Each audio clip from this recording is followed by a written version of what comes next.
Film की शुरुआत एक उदासी भरे माहौल से होती है, जहां दो मासूम बहनें स्पाइडर और उसकी छोटी बहन अपनी मां की लाश के सामने खड़ी रो रही होती। उनकी मां की मौत पिछली रात ही हुई है क्योंकि उन्होंने नशा बहुत ज्यादा ले लिया था। दोनों उदासी भरे दिल के साथ खामोशी से अपनी मां की लाश उठाती हैं और पास ही मौजूद शेड में पड़े एक पुराने ट्रंक में छुपा देती हैं। स्पाइडर की छोटी बहन रोते हुए अपनी मां से आखिरी बार अपना प्यार जाहिर करती है और उनकी आखिरी निशानी उनका लॉकेट निकाल कर अपने पास रख लेती। लेकिन बड़ी बहन होने की वजह से स्पाइडर को गम के साथ साथ डर भी था कि अगर बाहर किसी को उनकी माँ की मौत का पता चल गया तो अथॉरिटी उन दोनों को अलग करती, जिससे दोनों बहनें हमेशा के लिए बिछड़ जाएंगी। मगर स्पाइडर किसी भी हालत में अपनी छोटी बहन को खोना नहीं चाहती, इसीलिए वो फैसला करती है कि वो दोनों ऐसा दिखावा करेंगी जैसे उनकी माँ अभी भी जिंदा है। अगली सुबह दोनों बहनें आम दिनों की तरह स्कूल जाने के लिए निकलती हैं, पर छोटी बहन ने अपनी माँ का लॉकेट भी पहन लिया था, इसलिए स्पाइडर उसे लॉकेट उतार कर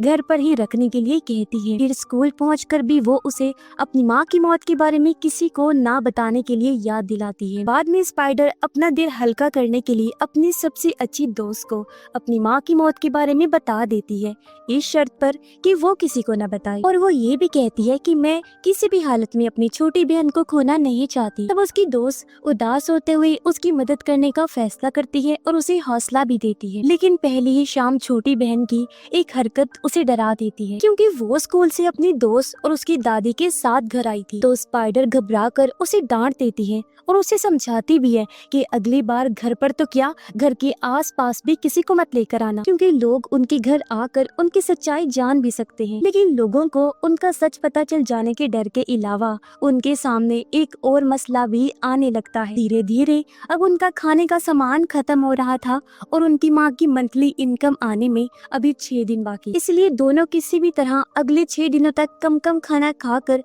गुजारा करने का सोचती हैं। लेकिन तभी अचानक से उनकी माँ का दोस्त, जिसका नाम री है, उनकी माँ से मिलने घर आ जाता है। स्पाइडर उसे टालने के लिए झूठ कहती है कि हमारी मॉम 1 घंटे पहले किसी और औरत के साथ कहीं चली गई है। फिर भी री को शक होता है कि स्पाइडर शायद से झूठ बोल रही है, पर अभी के लिए वो कहता है कि माँ के वापिस आने पर मुझे कॉल जरूर करना, और इतना बोलकर वो वहाँ से चला जाता है। घबराहट में उसकी बहन बार बार कहने लगती है कि री यहाँ लौट कर आ सकता है, तो गुस्से में स्पाइडर उस पर चिल्ला देती है, जिससे वो अपनी माँ की लाश के पास बैठकर रोने लगती है। तो स्पाइडर भी उसके पास जाती है और उसे गले लगाकर समझाती है कि रे बस एक नशे का आदी इंसान है। जब उसे लगेगा कि मॉम उसे नहीं चाहती तो वो किसी और के पास चला जाएगा। अब अपनी बहन को खुश करने के लिए स्पाइडर पैसे आते ही उसे शॉपिंग पर ले जाती है, जहाँ दोनों ढेर सारी खाने पीने की चीजें खरीदती है, खूब मस्ती करती है और बाहर एक जगह पर बैठकर चीजें खाने लगती है। आज काफी दिन के बाद उन्होंने कुछ अच्छा खाया, पर तभी शॉप में काम करने वाला वर्कर बाहर आकर उनकी तस्वीरें लेने लगता है। स्पाइडर उसे डांटते हुए उसके पास गई, उसके कैमरा से फोटो डिलीट करने की कोशिश करती है, लेकिन उसका कैमरा डिजिटल नहीं होता, इसलिए वो फोटो डिलीट नहीं कर पाती। घर पहुंचकर स्पाइडर अपनी बहन को बताती है कि हमें गवर्नमेंट की तरफ से हर महीने $600 मिल रहे हैं, एक इंसान के $200 के हिसाब से, वो भी इसीलिए क्योंकि अभी किसी को नहीं पता चला कि मॉम की मौत हो गई है। जिसके बाद दोनों बहनें रात में अपनी माँ की बातें करते हुए उन्हें याद करते हुए सो जाती हैं। लेकिन अगली सुबह उठते ही उनकी टेंशन बढ़ जाती है, जब अचानक उनकी माँ के फोन पर चाइल्ड सर्विस से कॉल आ जाता है और ऑफिसर कहती है कि वो घर पर आकर देखेगी कि उनकी माँ ठीक से उन दोनों की देखभाल कर रही है या फिर नहीं। दोनों बहनें घबरा जाती हैं। स्पाइडर की बहन कहती है ये सच्चाई जानने के बाद हम दोनों को अलग कर दिया जाएगा, इसलिए दोनों मिलकर तेजी से अपनी माँ का रूम साफ करने लगती हैं, जहाँ तभी उन्हें अपनी माँ का पुराना टीचिंग सर्टिफिकेट मिलता है, जिससे पता चलता है कि उनकी माँ नशा करने से पहले एक टीचर थी। तब स्पाइडर फैसला करती है कि वो ऑफिसर को बताएगी कि उनकी माँ बैंक की जॉब के इंटरव्यू के लिए गई है। पर तभी स्पाइडर की बहन को याद आता है कि उनकी माँ की कार अभी भी बाहर ही खड़ी है, जिससे ऑफिसर को उन पर शक हो सकता है, इसलिए दोनों बहनें मिलकर उसे छुपाने की कोशिश करती हैं।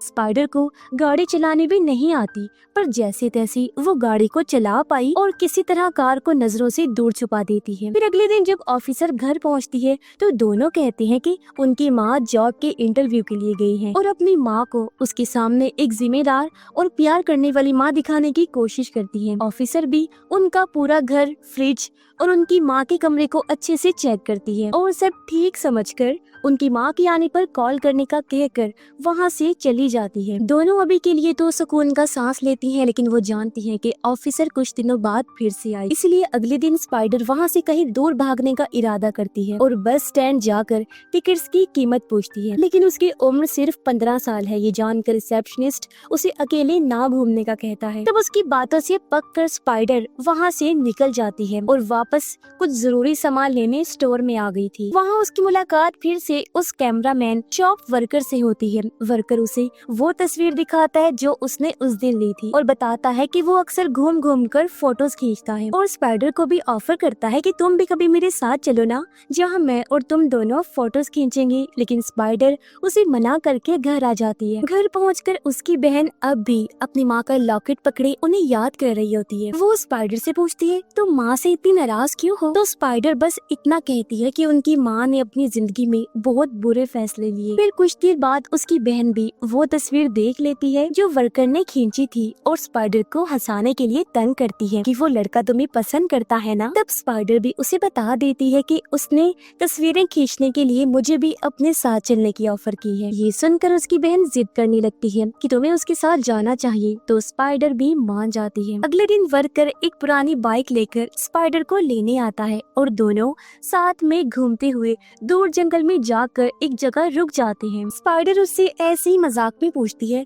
कि कहीं तुम कोई किलर तो नहीं हो? तो वर्कर भी मुस्कुराता है और फिर दोनों जंगल में जाते हैं, जहाँ वर्कर उसे कैमरा इस्तेमाल करना और फोटोज लेना सिखाता है। वापस लौटकर वो स्पाइडर को अपने डार्क रूम में ले जाकर फोटोज भी प्रिंट करके दिखाता है। यही स्पाइडर को उसके एक क्लाइंट के बारे में पता चलता है जो नकली सर्टिफिकेट्स बनाता है, क्योंकि वो डॉक्यूमेंट्स बनाने वाला ऑफिसर था। फिर वर्कर स्पाइडर के कहने पर उसे उसके घर से थोड़ी दूर ड्रॉप कर देता है और उसे कुछ दिन अपने पास रखने के लिए एक छोटा सा डिजिटल कैमरा भी देता है। घर पहुंचने पर स्पाइडर और उसकी बहन दोनों खुश होती हैं। धीरे धीरे दोनों बहनें अपनी माँ के दुख से आगे बढ़कर छोटे छोटे खुशियाँ ढूंढकर एक दूसरे का सहारा बनने लगती हैं। लेकिन उनकी ये खुशियाँ ज्यादा दिन नहीं चलती। एक दिन जब वो कैफे में बैठी होती हैं, तो री वहाँ भी पहुंचकर गुस्से में उनकी माँ के बारे में पूछने लगता है, क्योंकि इतने दिनों से उनकी माँ ने उससे राब्ता नहीं किया होता, और स्पाइडर को धमकाते हुए कहता है कि उनकी माँ अगर उसे नहीं मिलना चाहती तो कम से कम फ्राइडे तक मेरे $300 वापस लौटा दे। दोनों बहनें सहम जाती हैं, क्योंकि उनके पास तो खुद के लिए ही मुश्किल से पैसे होते हैं। घबराहट में अगले दिन स्पाइडर एक स्टोर में जाकर वर्कर का दिया डिजिटल कैमरा बेच देती है, लेकिन उससे सिर्फ $50 मिलते हैं। इसलिए बाकी रकम पूरी करने के लिए वो अपनी माँ का नेकलेस भी गिरवी रख देती है और रात में रे की वैन में जाकर उसके पैसे दे देती है और उससे उनका पीछा छोड़ देने के लिए भी कहती है। लेकिन री स्पाइडर को उसकी माँ के बारे में चिढ़ा कर उल्टी सीधी बातें करने लगा। कहता है कि तुम्हारी माँ एक नशेड़ी औरत है, हर टाइम नशे में रहती है, अगर वो होश में होती तो कभी तुम्हें अकेले यहाँ ना भेजती। उसकी बातें सुनकर स्पाइडर टूट जाती है और रोते हुए भागकर शेड में आ जाती है। गुस्से में अपनी माँ की लाश वाले ट्रंक को बार बार लात मारते हुए चिल्लाती है कि मुझे आपसे नफरत हो गई है, क्योंकि आपने री जैसे घटिया इंसान से भी दोस्ती कर रखी थी। घर पहुँचने पर उसकी बहन घबरा कर उसे कस कर गले लगा लेती है और पूछती है अब री हमें अकेला तो छोड़ देगा ना? स्पाइडर धीरे से हाँ में जवाब देती है, लेकिन वो जानती है कि री ने अगर उनकी माँ की मौत का पता लगा लिया तो उन दोनों बहनों को अलग कर दिया जाएगा।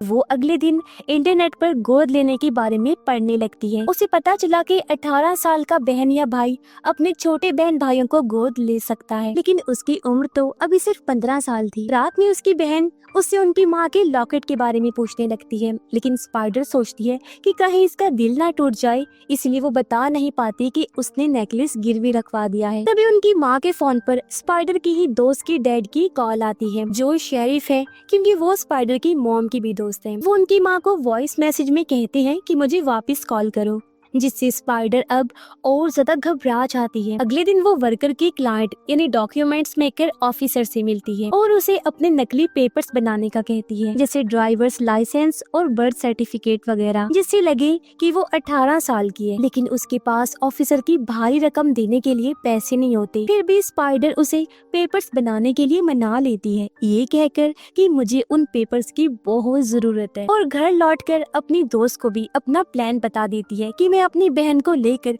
किसी ऐसी जगह पर चली जाऊंगी जहाँ कोई हमें जानता ना हो, और नकली आईडी से खुद को 18 साल का दिखाकर खुद अपनी बहन को गोद ले लूंगी। लेकिन अभी के लिए मैं अपनी बहन को कुछ नहीं बताऊंगी। जो सुनकर उसकी दोस्त हैरान हो गई, साथ ही उसका हौसला बढ़ाती है। अगले दिन स्पाइडर स्टोर में जाकर वर्कर का कैमरा वापस खरीद कर उसे वापस लौटा देती है और उससे दूर जाने के लिए कहती है कि मेरे पास अब तुम्हारे साथ टाइम गुजारने का वक्त नहीं। लेकिन वर्कर उसे साथ घूमने के लिए फिर से मनाता है और वो मान गई। उसके साथ मिलकर ये फोटोज वगैरह बनाती है और धीरे धीरे वर्कर को पसंद करने लगती है। लेकिन बाद में जब वो अपनी बहन के साथ घर पर होती है तो अचानक चाइल्ड सर्विस ऑफिसर फिर से उनके घर आ जाती है। दोनों बहनें घबरा कर अपनी माँ की लाश वाले शेड में जाकर छुप जाती हैं। लेकिन ऑफिसर वहाँ आकर भी जांच करने लगी और उनकी माँ के फोन पर कॉल करके एक वार्निंग भरा वॉइस मेल छोड़ देती है कि अगर उन्होंने शाम तक वापस कॉल नहीं किया तो वो शेरिफ को बुला ले। घबराहट में स्पाइडर सीधे नकली आईडीज लेने ऑफिसर के घर पहुंचती है, लेकिन वो वहाँ नहीं होता और उसकी फेक आईडीज भी नहीं बनी होती। स्पाइडर को अब कुछ भी समझ नहीं आ रहा होता कि क्या किया जाए। उसकी बहन भी फिर से उनकी माँ के लॉकेट के बारे में पूछने लगती है तो स्पाइडर अब उसे सच्चाई बता देती है कि मैंने नेकलेस बेच दिया है। ये सुनकर उसकी बहन का दिल टूट गया। वो कहने लगती है कि वो लॉकेट हमारी माँ के लिए सब कुछ था, लेकिन तुमने वो बेच दिया। इस पर स्पाइडर उसे समझाती है कि हमारी माँ को सिर्फ नशा प्यारा और वो एक बुरी औरत थी। ऐसा स्पाइडर गुस्से में कह रही थी। उसकी बहन ये मानने के लिए इनकार कर देती है। तब स्पाइडर उसे याद दिलाती है कि उनकी माँ कैसे उनके साथ बुरा बर्ताव करती थी और जब उसकी बहन बहुत छोटी थी तो उसकी माँ उसे बरामदे में छोड़कर भूल गई थी। तब स्पाइडर ने उसके रोने की आवाज सुनकर उसे अंदर लाकर बचाया था। स्पाइडर उसे ये भी बताती है कि तुम्हें अज़दमा भी माँ की गलती की वजह से हुआ है। जब तुम उनके पेट में थी तब भी उन्होंने बहुत सारे खतरनाक ड्रग्स लिए थे जिससे तुम्हारे फेफड़े पैदा होने से पहले ही कमजोर हो गए। ये सब सुनकर उसकी बहन टूट गई और रोते हुए कहती है कि ये सब सच नहीं हो सकता। फिर घर से बाहर भागने लगती है जिससे उसकी सांसें भारी हो जाती हैं और वो अस्थमा अटैक से वहीं पर बेहोश होकर गिर जाती है। स्पाइडर भी उसके पीछे फौरन बाहर आती है। तब उसे याद आया कि इसका सांस ठीक करने वाला इनहेलर रिफिल करवाना वो भूल गई थी। घबराकर वो 911 पर कॉल करती है, लेकिन एम्बुलेंस आने में वक्त लगेगा ये सोचकर वो खुद अपनी बहन को कार में डालकर हॉस्पिटल ले आती है।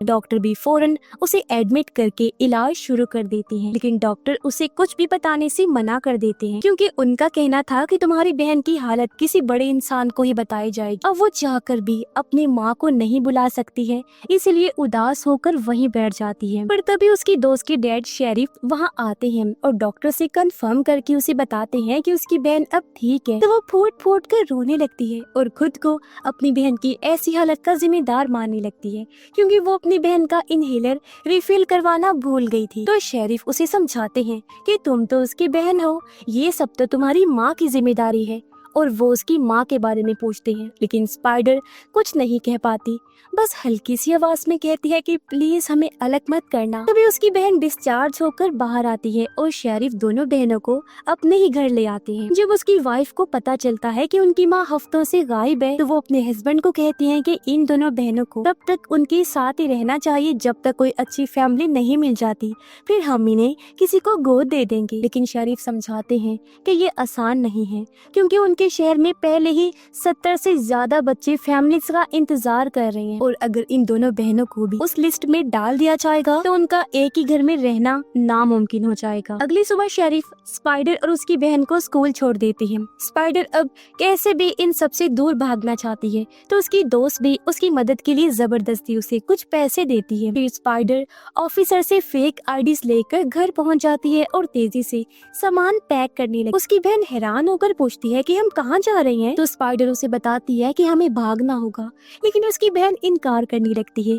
वो अपने दोस्तों और माँ को इस तरह छोड़कर नहीं जाना चाहती, लेकिन स्पाइडर उसे समझाती है कि अगर वो भागी नहीं तो अलग कर दिए जाएंगे और गुस्से में उसे एक थप्पड़ भी मार देती है। पर तभी अचानक रीस जबरदस्ती उनके घर में घुस आता है और स्पाइडर को जबरदस्ती दबोचकर दीवार के साथ लगा देता है। उसने फिर कहा कि तुम्हारी माँ मर चुकी है ना और तुम उनके $200 अपने पास रख रही रही हो? तुमने ये बात सबसे छुपाई हुई है कि तुम्हारी माँ मर चुकी। और हाँ, अगर तुम चाहती हो कि मैं अपना मुंह बंद रखूं और ये बात राजी रहे तो मुझे हर महीने तुम्हें $200 देने होंगे, तुम्हारी माँ वाले। लेकिन उसके इरादे और भी बुरे होते जा रहे थे, इसलिए कुछ बुरा होने से पहले ही दोनों बहनें मिलकर उस पर हमला कर देती हैं और स्पाइडर एक बेसबॉल बैट से मारकर उसे बेहोश कर देती है। उसकी बहन फिर उदास होकर स्पाइडर से कहती है कि मैं कहीं नहीं जाना चाहती, तो स्पाइडर भी अब उसके जज्बात समझती है। फिर दोनों बहनें साथ बैठकर अपनी माँ का एक पुराना गीत गाते हुए आखिरकार पुलिस को सब कुछ बता देने का फैसला करती हैं।